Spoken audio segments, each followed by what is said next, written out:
One of the things that I've started to do in my journaling is ask the questions, two questions. What am I afraid of? And also, what is the worst that could happen? Understanding how to really operate in faith, to take steps, to take leaps of faith that feel really uncomfortable, even though I know that they're the right move. With that comes an extreme level of discomfort. Taking steps and making moves, making decisions that go against what I'm comfortable with, what I already have certainty about. One of the practices that I've kind of adopted is first understanding that that particular doubt is based in fear, at least for me. That's my interpretation of it, because in my mind, I'm afraid of maybe some particular outcome. You know, any number of things to be afraid of when you step outside of your comfort zone. One of the things that I've started to do in my journaling is ask the questions, two questions.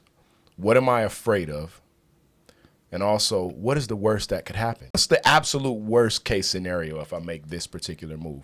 And as long as it's not I'm dead or somebody else around me is dead, then it becomes something that increasingly becomes a little bit more bearable. So anyway, I'm taking a lot of time, but what I'm basically trying to get to is that self-doubt is unavoidable when we are moving in the right direction. Like you mentioned before, every level in life brings more uncertainty because I've never been here before. I've never experienced this before. I have no idea how things are going to look from point A to point B on just this particular level, let alone all of the other stuff that I got going on and am dealing with. It's inevitable. And to me, it makes sense for us to find a way to address it and to navigate that as effectively and efficiently as possible.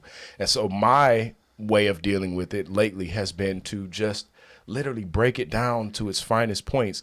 And by the time I'm done, I'm like, oh, I'm doing this tomorrow. It's no big deal. It's not that big of a deal. And it allows me to have the courage and bravery to move forward. And even though doubt still exists, I'm able to look at it for what it is. It's a fear of something that doesn't exist yet. That disappointment doesn't exist until I get to that point.